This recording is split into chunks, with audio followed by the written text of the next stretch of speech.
예, 지난 시간에 이어서 43회 문제풀이 계속 하겠습니다. 자, 11번 나갈 차례죠.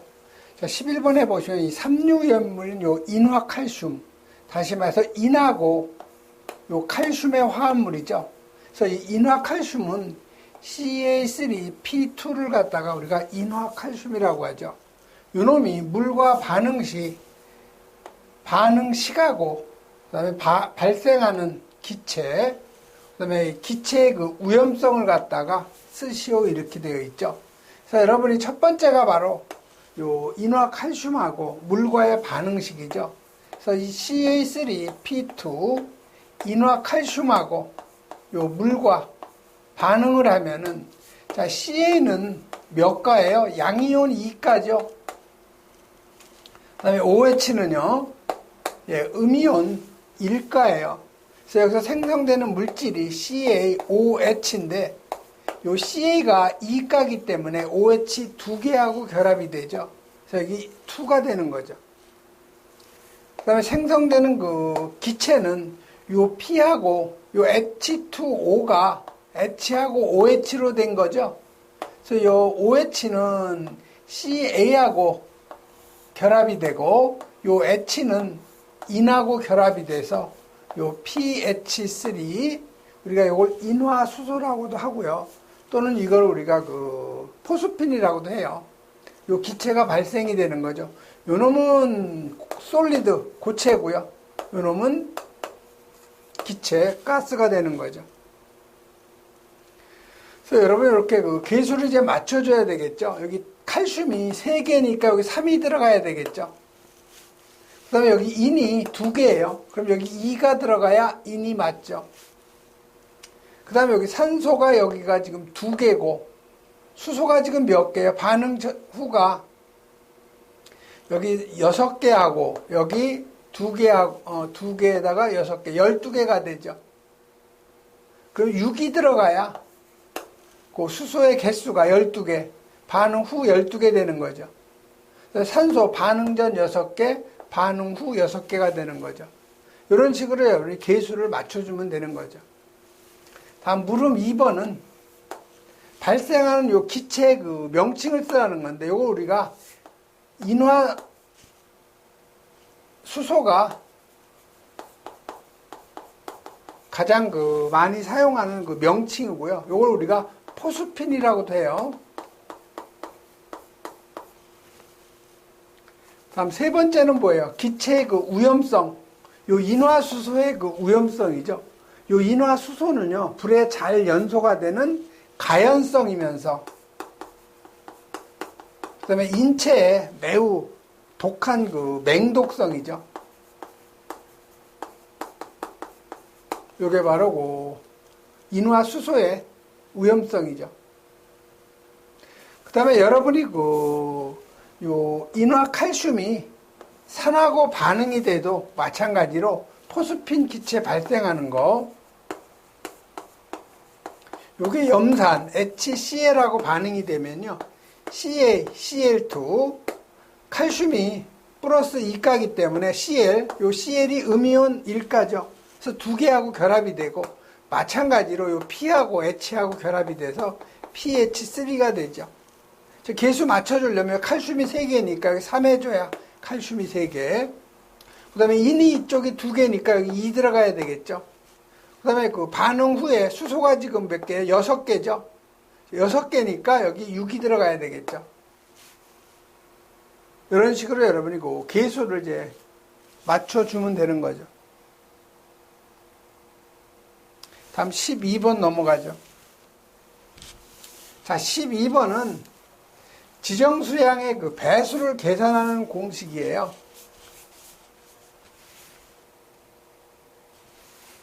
그래서 보시면 여기 초산 에틸이 있죠. 그래서 여러분이 그 오염물, 요 특수 인화물 있죠. 요거는 디에틸 에테르하고 이항화탄소하고 아세트알데히드, 산화 프로필렌이 특수 인화물에 해당이 되고요. 그다음에 그 1석유류에 들어가는 것이 요 아세톤, 가솔린, 벤젠, 톨루엔, 콜로디온, 그다음에 메틸 에틸 케톤, 그다음에 피리딘, 헥산, 그다음에 초산, 요게 에스테르류예요. 초산 에스테르류. 그다음에 요 개미산 에스테르류, 의산 에스테르류죠. 그다음에 아세토니트릴, 시아노아수소, 그다음에 요 시클로, 요게 핵산이죠. 그래서 일석이류는 아가, BT, CM, PH, 초계아, CC 이렇게 여러분이 암기하면 좋겠죠. 그리고 여기서 이제 수용성은요, 요 아세톤하고 여기 요 피리딘 있죠. 요 놈이 수용성. 그다음에 요 아세토니트릴, 시아노아수소, 요게 바로 수용성이 되는 거죠. 그다음에 그 알코올류는요, C1에서 C3까지죠. 그러니까 메틸알콜, 그다음에 에틸알콜, 프로필알콜, 요 놈이 바로 그 알콜류, 변성알콜도 물론 들어가요. 그 다음에 그 이석유류. 자, 이석유류는요, 요 개미산, 그 다음에 초산, 장내유, 그 다음에 에틸셀루솔브, 그 다음에 송근유, 그 다음에 등유, 테레핀유, 스치렌, 그 다음에 경유, 그 다음에 크실렌, 그 다음에 클로로벤젠, 그 다음에 메틸셀루솔브, 그 다음에 하이드라진이 있죠. 그래서 이석유류는 개초장의 송등테스경 크클메아, 그래서 이게 개미산, 의산, 초산, 장내유, 에틸셀루솔브, 송근유, 등유, 테레핀유, 스티렌, 경유, 크실렌, 클로로벤젠, 그 다음에 메틸셀루솔브, 하가 하이드라진이죠. 그래서 여기서 수용성은요, 요 의산, 개미산이라는 것이 수용성이죠. 그 다음에 여기 그 수용성인 것이, 예, 초산이 또 수용성이에요. 그 다음에 요 하이드라진 있죠? 요 놈이 수용성이죠. 그 다음에 이제 삼석유류. 요건 아닐린, 담금질류, 그 다음에 중유, 그 다음에 클레오소트유, 그 다음에 요 에틸렌 그리콜, 니트로벤젠, 글리세린, 그 다음에 메타크레졸, 그 다음에 하이드라진 모노하이드레이트. 여기서 수용성은요, 요 에틸렌 그리콜하고 요 글리세린, 그 다음에 하이드라진 모노하이드레이트. 요게 바로 수용성이죠. 자, 여기 보시면 초산 에틸. 초산 에틸이, 이 초산이 CH3COOH죠. 여기서 수소 하나를 밀어내고 에틸기 C2H5가 들어간 것이 초산 에틸이에요. 그 다음에 초산 에틸은 그럼 어디에 들어가느냐? 초산 에스테르류에 들어가죠. 1석유류에 비수용성이라는 거죠. 그 다음에 시클로헥산은 C가 6개고 H가 12이에요. 자, 시클로헥산은 바로 요 1석유류에 마찬가지로 비수용성이죠. 그 다음에 요 클로로벤젠. 클로로벤젠은 벤젠 고리에서 수소 하나 밀어내고 CL이 들어간 거죠. 그래서 C가 6개고 H가 5개, 수소 밀어내고 CL이 들어간 거죠. 염소. 요 클로로벤젠은 어디에 들어가요? 크클메아에서 요 크클이 클로로벤젠이죠. 이석유류에 들어가죠. 이석유류의 비수용성이에요. 그다음에 요 에탄올 아민, 요게 좀 생소하죠. 자, 여러분 에탄올이 뭐예요? C2H5OH죠. 그럼 여기에 수소 하나를 밀어내고 아미노기가 들어간 거죠. 그래서 NH2 아미노기가 수소를 밀어내고 들어갔죠. H를 하나 밀어냈기 때문에 4개가 돼요. 여기 OH죠. 요게 바로 에탄올 아민. 그래서 에탄올 아민은 요건 삼석유류에 들어가는데 요건 수용성이에요. 그래서 요 삼석유류에 요 에탄올 아민이 이제 들어가는 거죠.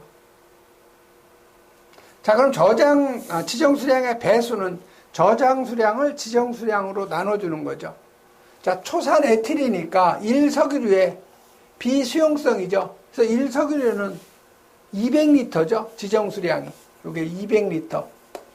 그 다음에 그 1석유류 요거 시클로헥산도 200리터.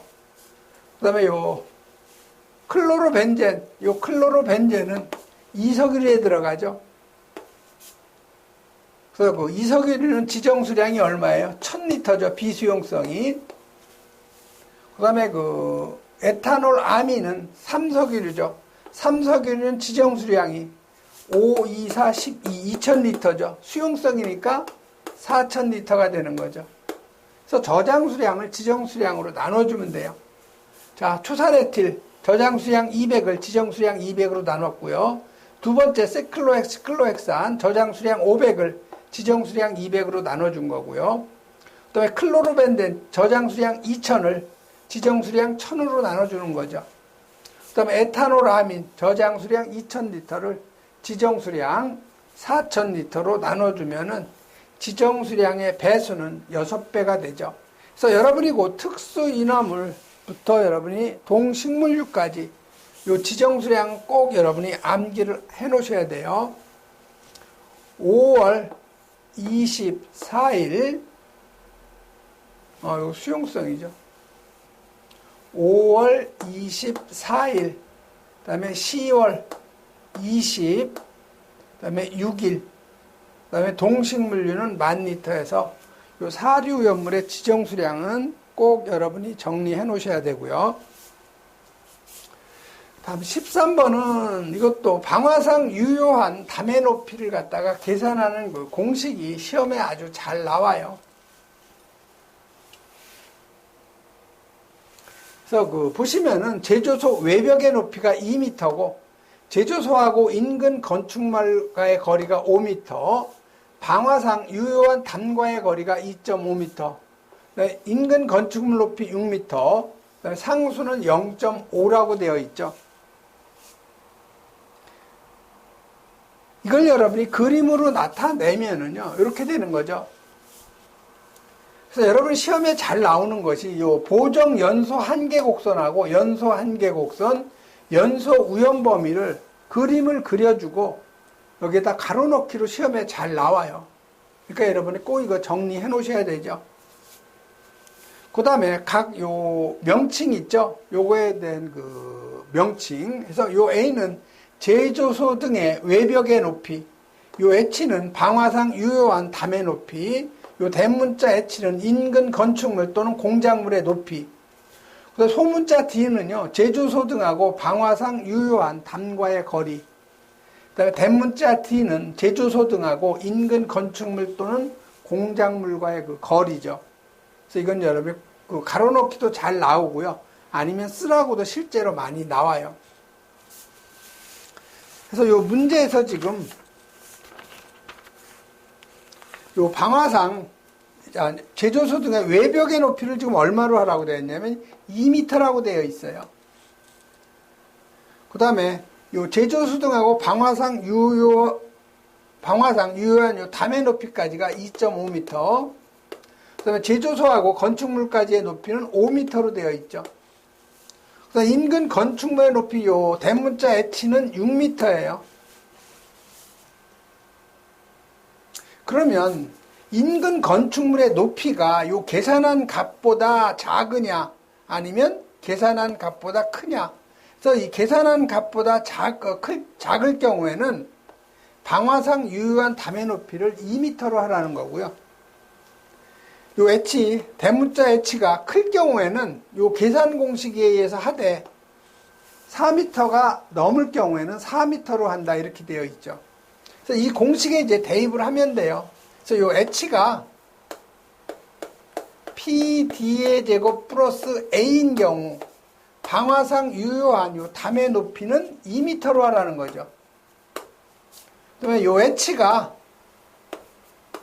PD의 제곱 플러스 A일 경우, 클 경우에는 방화상 유효한 이 담의 높이는 이거는 H 마이너스 상수에다가 대문자 D의 제곱에다 소문자 D의 제곱이죠. 그럼 한번 계산을 해보죠. 지금 H는 몇 미터예요? 6m라고 주어져 있어요. 자, 그러면 P 상수 지금 얼마로 하라고 되어 있어요? 1호로 하라고 되어 있죠. P. 그 다음에 요 대문자 D는 5m죠. 해서 5의 여기 제곱이죠. 플러스 제조소 등의 외벽의 높이가 지금 2m예요. 자, 요거 계산하면 얼마가 돼요? 요거 계산하면. 요거를 계산을 하면은요.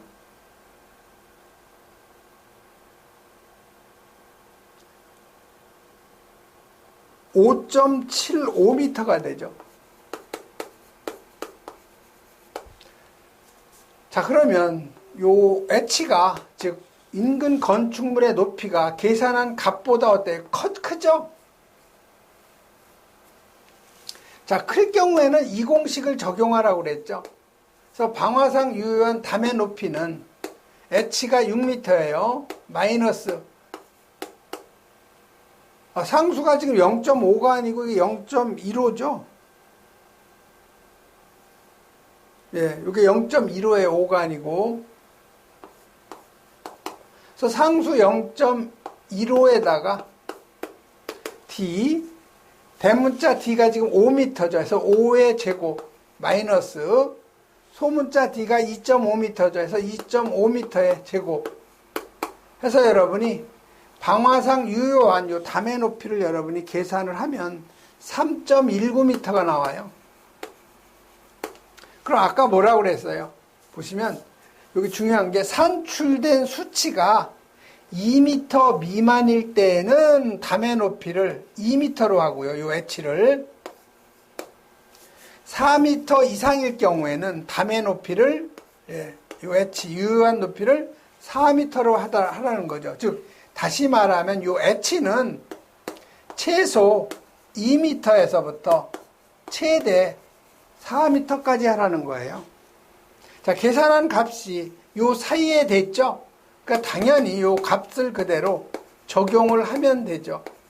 근데 만약에 요 계산한 H 방화상 유효한 담의 높이가 6m가 나왔다. 그러면 4m를 적용하고요. 요 H 값이 1.5m가 나왔다. 그러면 최소 높이인 2m를 적용하라는 거죠. 그래서 여러분이 요 최소값하고 최대값 요 꼭 여러분이 정리를 해 놓으셔야 되고요.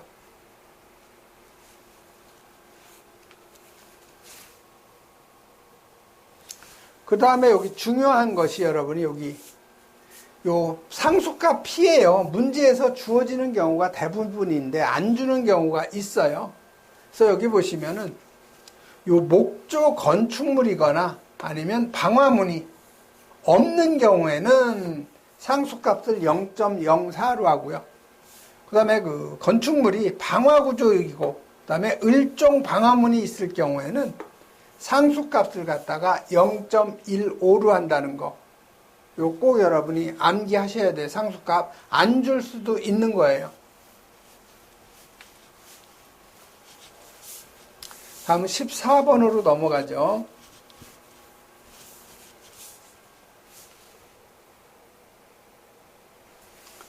자, 이 14번은 연소에 있어서 요 리프팅의 정의.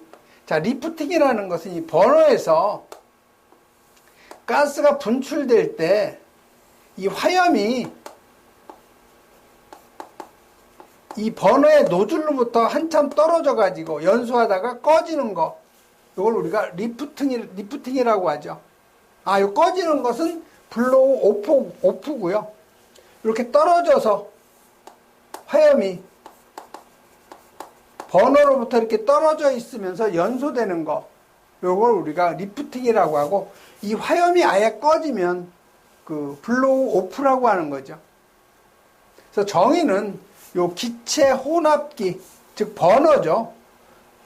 버너의 그 연소에 있어서 버너 입구로부터 떨어진 곳에서 타고 있는 현상.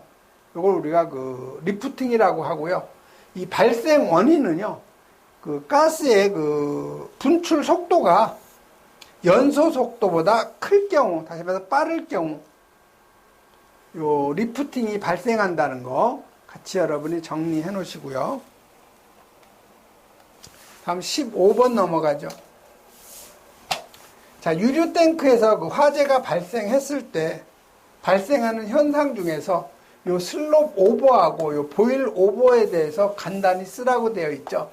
그래서 이 보일 오버라는 것은 요 중진류 저장 탱크 있죠. 여기에 중진류가 가득 있는데 이 밑에 작은 물 입자가 바닥에 깔려 있고 여기에서 화재가 발생이 됐을 때 이 중진류의 그 열이 물까지 도달이 될 경우에 이건 대략 뭐 몇백 도가 넘는 그 고온이죠. 그래서 고온이 이 물 입자에 도달이 되면 갑자기 물은 100도에서 끓기 때문에 5, 600도의 그 열이 전달되면 갑자기 끓는 거 있죠. 그래서 갑자기 끓으면서 이 흘러넘친 연소유가 연소되면서 오버플로우 되는 걸 우리가 보일 오버라고 그래요. 그래서 이 보일 오버는 항상 탱크 저부에 요 물이 비등해서 불이 붙은 채로 기름이 오버플로우 되는 걸 우리가 보일 오버. 그 다음에 요 슬롭 오버 있죠. 자, 이 슬롭 오버라는 것은요, 중진류 탱크 그 화재 시에 여기에서 화재가 발생했으면 이 화재를 진압하기 위해서 물을 갖다가 방사가 되면 이 물이 이 표면에서 고온에 전달이 되니까 바로 끓어 넘치죠. 끓어 넘치면서 그 연소하면서 분출되는 거. 그걸 우리가 슬롭 오버. 그 다음에 요 프로스 오버 있죠. 자, 이 프로스 오버라는 것은 중진류 저장 탱크 저부에 물이 있는 거죠. 그럼 여기에다가 뜨거운 기름을 갖다가 주입할 때 연소하지 않고 그냥 끓어 넘치는 거. 요걸 우리가 프로스 오버라고 하죠. 그 다음에 요 블레비 현상. 요 블레비 현상은 그 액화 저장 가스 탱크에 주위에서 화재가 났을 때 탱크의 그 약한 부분이 파열되면서 착화가 되면서 그 폭발하는 현상이 바로 블레비 현상이죠. 그래서 이 슬롭 오버는 물이 연소유, 즉 연소가 되고 있는 기름에 뜨거운 표면에 들어갈 때 기름 표면에서 물이 비등해서 끓으면서 분출하는 현상.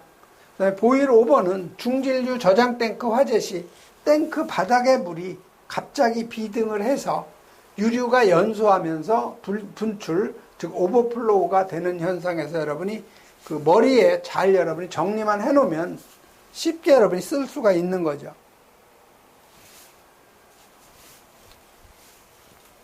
다음에 16번으로 가죠. 자, 16번은 여러분이 주유 취급소에서 오염물을 저장 취급할 경우에 탱크의 용량은 최대 몇 리터 이하로 해야 되냐.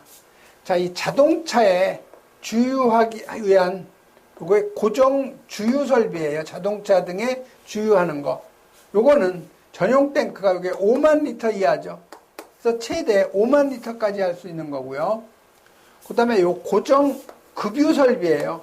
그래서 이 급유는 연료 탱크에다 넣는 것이 아니고 이 탱크 로리 같은 그 저장 용기에다가 그 기름을 주입하는 거죠. 그래서 이걸 우리가 고정 급유 설비라고 해요. 이것도 마찬가지로 최대 5만 리터까지 할 수 있는 거죠. 그다음에 보일러 등에 직접 접속하는 요 전용 탱크, 요거는 1만 리터 최대. 그다음에 폐유 저장 탱크죠, 윤활유. 이런 거는 2,000리터 이하. 그래서 이건 여러분이 암기를 해 놓으셔야 돼요. 그래서 고정 주유나 고정 급유 설비는 다 5만 리터 이하고, 그다음에 보일러 등에 직접 접촉한 거는 1만 리터 이하. 그다음에 폐유나 윤활유 저장 탱크는 2,000리터 이하. 그리고 참고로요, 요 고속국도 있죠? 고속도로예요. 고속국도의 주유 취급소의 특례는 이건 탱크 용량이요 최대 6만 리터까지 할 수 있다는 거. 여러분이 이것도 시험에 잘 나오죠. 다음은 17번이요. 자, 17번은 용해도를 갖다 계산하라는 거예요. 자, 용해도라는 것은 녹아있는 물질, 용질의 그람수를 뭘로 나눠줘요? 녹이는 물질, 용매의 그람수로 나눠주고 여기에다 곱하기 100을 하면 그게 바로 용해도죠. 자, 예를 들면 설탕하고 물하고 섞어 놓으면 이게 뭐예요? 설탕물이죠. 자, 설탕 예를 들어 10g, 물 90g 섞어서 설탕물 100g을 만들었다. 그러면 설탕의 용해도는 얼마냐? 용매는 얼마예요? 물이 90이죠. 녹은 물질, 설탕이 용질이죠. 10g이에요. 곱하기 100. 요것이 바로 뭐예요? 용해도라는 거죠. 즉 여기서 설탕은 용질이 되는 거고요. 요 물은 용매가 되는 거예요. 물은. 설탕물은 뭐예요? 이거는 수용액이죠. 근데 여기는 뭐예요? KNO3, 질산칼륨이죠. 자, KNO3인데 질산칼륨에 물 분자가 붙어 있어요. 몇 개? 10개의 물 분자가 붙어 있는 거죠. 요게 12.6g이죠. 여기에다가 물을 얼마나? 20g을 집어넣은 거죠. 그럼 용해도가 어떻게 되느냐? 질산칼륨의 용해도는 어떻게 되느냐? 이건 간단해요. 이 중에 이 전체 분자량 중에 질산칼륨의 분자량만큼 질산칼륨이 있는 거요. 물 분자의 분자량만큼 물이 있는 거죠. 그래서 전체가 지금 12.6g이죠. 요거에 전체 그 분자량 KNO3 10몰의 H2O. 자, K는 원자 번호가 몇 번이에요? 19번이죠. 이게 19번. 홀수예요. 그럼 원자량은 곱하기 2하고 홀수니까 플러스 1을 해줘야 되죠. 그러면 39가 돼요. 그래서 칼륨이 39가 되는 거죠. 질소가 얼마예요? 14죠. 자, 산소는 총 몇 개예요? 16이. 여기 10개하고 여기 3개, 13개죠. 자, 수소는 1이죠. 총 몇 개예요? 20개죠. 그래서 요거 여러분이고 분자량 계산하면은 281이라는 거죠.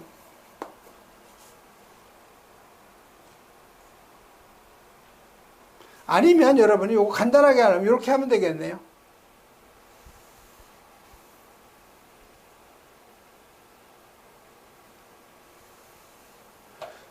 질산 칼륨은요, 칼륨이 39, 질소가 14, 산소 16이 3개죠. 이게 질산 칼륨 분자량. 그 다음에 요 물이 H2O가 18이죠. 그러니까 18이 10개가 되는 거죠. 그래서 요거 계산하면 요 분자량이 281이 나오는 거예요. 전체가. 그럼 KNO3 요놈의 분자량은 요거죠. 요거 계산하면 요게 그 101이 나오는 거죠. 그 다음에 H2O. 자, H2O는 18이죠. 자, 그러면 요 KNO3에 10몰의 그 물 분자가 있을 경우에 KNO3 요거의 그 무게는요. 전체가 12.6이죠. 여기에서 요 분자량 값이 281 중에 질산칼륨이 얼마예요? 예, 101이죠. 그래서 질산칼륨의 무게를 재면은 4.53g이 나오죠.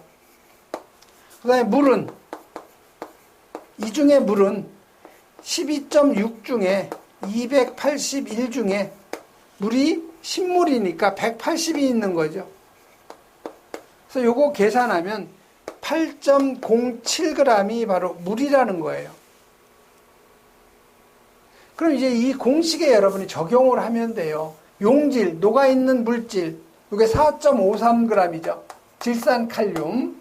녹이는 물질은요, 여기 8.07 물하고, 여기 물 20g하고 28.07이 되는 거죠. 그래서 여기 용해도는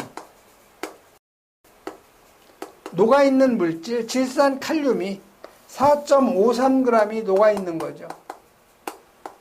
그럼 전체 물의 무게는요, 여기 8.07 더하기 순수한 물 20g 들어간 거죠. 그래서 곱하기 100을 해주면 이게 바로 용해도가 되죠.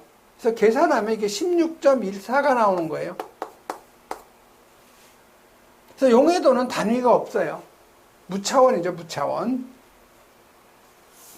그래서 용해도는 뭐 그렇게 어려운 문제는 아니고 그 문제를 여러분이 어떻게 이해를 하느냐, 그게 이제 중요한 것이 되는 거죠.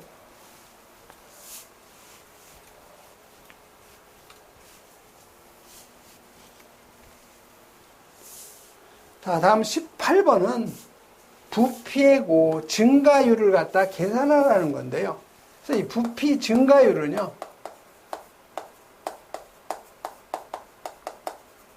요놈은 증가된 부피를 처음 부피로 나눠주면 돼요. 여기에다가 율이니까, 퍼센트니까 곱하기 100을 해주면 되는 거죠. 자, 그러면 처음 부피는 지금 얼마예요? 여기 휘발유가 50리터라는 거죠. 처음 부피 50리터가 되죠. 그래서 V0는 50리터가 되는 거죠.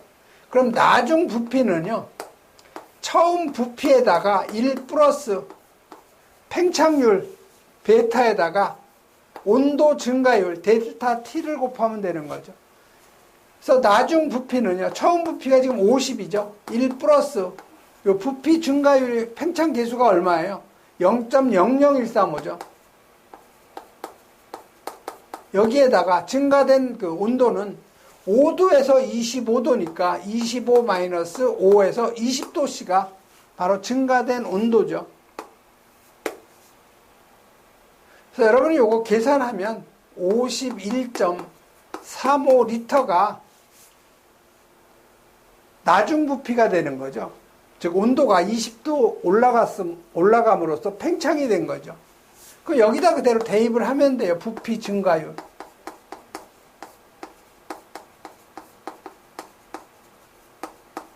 자, 증가된 부피는 얼마예요? 나중 부피에서 처음 부피를 빼주면 되죠. 나누기 처음 부피 50이죠. 곱하기 100을 하면 퍼센트가 되죠. 그래서 2.7%예요. 이건 뭐 어떻게 보면 산수 문제죠. 어떻게 보면 이건 뭐 문제 같지도 않은 문제예요.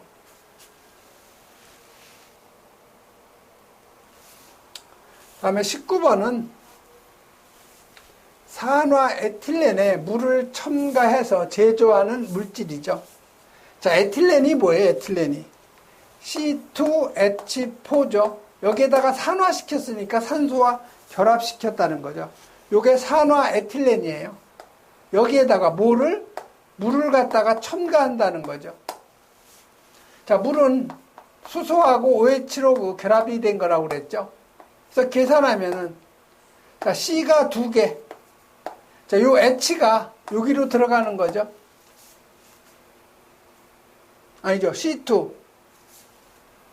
H4죠. 요 OH하고 요 H하고 요거 둘이 결합이 되면 OH가 2개가 되는 거죠. 이게 뭐예요? 이게 뭐냐면 바로 에틸렌 그리콜이라고 하는 거죠.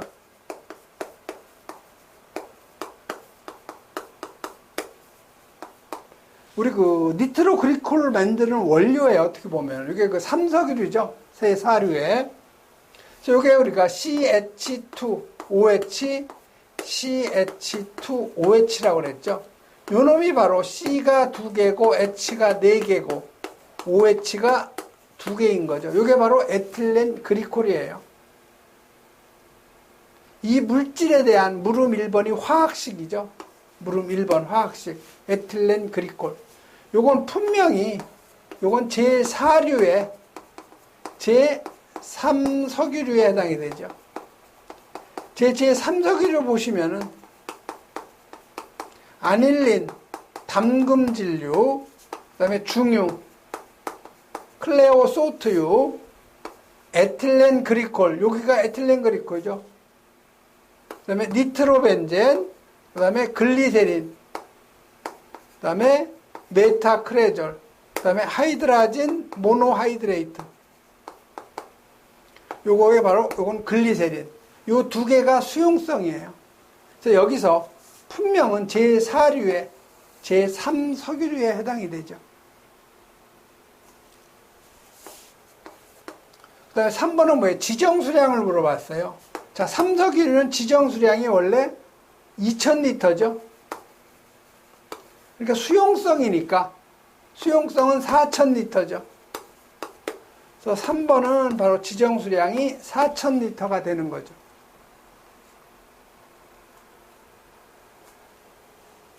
그래서 여러분이 요 구조식도 같이 알아두셔야 돼요. C가 이제 이거 두 개고요.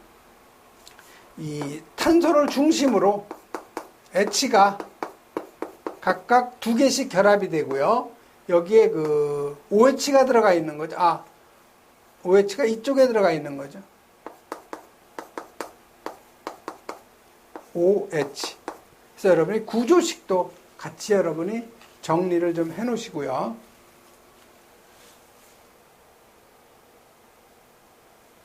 다음 20번 나가죠. 자, 20번은 전기, 불꽃, 점화에너지에 대한 계산식인데 기호에 대한 설명을 하라는 거죠. 그래서 이 전기, 불꽃, 점화에너지 E는 2분의 1 CV의 제곱이고요. 그 다음에 요 전화량, 전기량 이 C라는 것은, 전기량 Q라는 것은 이 정전용량 C에다가 전압 V를 곱한 거예요. 그래서 요거를 2분의 1 QV라고 우리가 표기할 수가 있는 거죠. 그래서 여기서 요 E라는 것은 그 점화 에너지예요. 그래서 우리가 단위는 주를 쓰죠. 그 다음에 요 C는 정전 용량으로서 단위는 우리가 페럿, 요 V는 방전 전압이니까 볼트를 쓰는 거고요. 그 다음에 Q는 전기량이죠. 그래서 그 단위는 쿨롱, C를 쓰는 거죠. 그래서 C는 정전 용량, Q는 전기량, 쿨롱, 그다음에 V는 방전 전압으로서 단위가 볼트라는 거. 그래서 20번은 점화 에너지 그 에너지 계산 공식이니까 여러분이 암기하시면 되죠. 이번 시간에는 여기까지 하겠습니다.